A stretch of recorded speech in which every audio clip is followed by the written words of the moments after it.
Hello বন্ধুরা, তোমরা সবাই কেমন আছো? আশা করি সবাই ভালো আছো, সুস্থ আছো।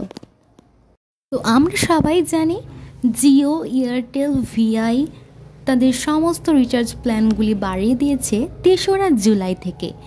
তো আজকে আমরা জানবো আমাদের কি করা উচিত, এর থেকে বাঁচার উপায়। তোমরা অবশ্যই ভিডিওটিকে স্কিপ না করে সম্পূর্ণ ওয়াচ করবে। আর যদি ভিডিওটা ভালো লেগে থাকে তাহলে অবশ্যই চ্যানেলটিকে সাবস্ক্রাইব করে পাশে থাকা বেল আইকনটি প্রেস করে রাখবে এমনই গুরুত্বপূর্ণ খবরাখবর সবার প্রথমে পাওয়ার জন্য। ভিডিও সম্পর্কে আপনার মতামত অবশ্যই জানাবেন। তো আজকের ভিডিও মূল টপিক হলো Jio, Airtel, VI recharge plan বৃদ্ধি। আমরা আগেই জেনে গেছি জিও মোবাইল যে সার্ভিস প্রোভাইডার আছেন, যার মোডার কোম্পানি হলো রিলায়েন্স, আর এর মালিক হচ্ছে মুকেশ আম্বানি। আমরা সবাই জানি আমাদের যে জিও প্ল্যান ছিল তাতে 25% হারে দাম বাড়িয়েছেন তিনি। এখন এই যে জিও তার রিচার্জ প্ল্যান বাড়িয়েছে, তাই দেখে দেখে বাকি যে সমস্ত কোম্পানিগুলি আছে ভিআই এবং এয়ারটেল, তারাও কিন্তু রিচার্জ প্যাকের দাম বাড়িয়েছে। আর এই নিয়ে কিন্তু গোটা ভারতবর্ষ জুড়ে কন্ট্রোভার্সির সামনে এসেছে। কেউ কেউ ভারত সরকারের বিরুদ্ধে প্রতিবাদ করছে, কেউ কেউ আবার জিও রিচার্জ প্যাকের বাড়ানোর বিরুদ্ধে প্রতিবাদ করছে। কারণ এই রিচার্জ প্ল্যান বাড়ানোর জন্য সরকার কেন জিওর বিরুদ্ধে স্টেপ নিচ্ছে না? এমনকি টেলিকম অথরিটি অফ ইন্ডিয়া, যারা ভারতবর্ষের টেলিকম বিষয়টিকে দেখাশোনা করেন, তাদের বিরুদ্ধেও কিন্তু অনেকে প্রতিবাদ করছেন। সোশ্যাল মিডিয়াতে কিন্তু শুধু প্রতিবাদ নয়, এমনকি বিএসএনএল পোর্ট করেও দাবি তুলেছে অনেকে। আবার অনেকে জিওকে বয়কট করার দাবি তুলেছেন।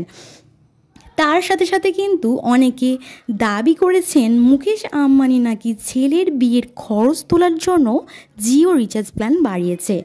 এখন জিও যে বারবার দাম বাড়িয়ে ফেলছে, যার ফলে আমরা ক্ষতিগ্রস্ত হচ্ছি। এখন জানবো জিও রিচার্জ প্ল্যান কেন বাড়াচ্ছে। যদি বিষয়টা দেখি, পুরো বিষয়টা ক্লিয়ার হয়ে যাবে। প্রথম জিও বলছে সারা পৃথিবীর মধ্যে ভারতবর্ষে নাকি সব থেকে কম টাকায় আমরা এই ইন্টারনেট বা টেলিকম পরিষেবা দিচ্ছি। তার ফলে আমাদের ব্যবসা ক্ষতি হচ্ছে। আমাদের ব্যবসায়িক যে লাভ বাড়ানোর জন্য বা শেয়ার বাড়ানোর জন্য আমরা কিন্তু দাম বাড়াচ্ছি, কিন্তু আসল কারণ হলো জিও মোবাইলে সারা ভারতবর্ষ জুড়ে একচেটিয়া ব্যবসা হয়ে গেছে। তার ফলে তারা দেখছে আমরা ছাড়া কেউ নেই আমাদের ওপরে। যারা আছে ভিআই আর এয়ারটেল, তারা তো আমাদেরকে ফলো করে করেই চলছে। তাই আমার রাজত্ব যেহেতু একচেটিয়া, তাই আমি বাড়াতেই পারি। আমার সাথে প্রতিযোগিতায় কেউ আর আসতে পারবে না।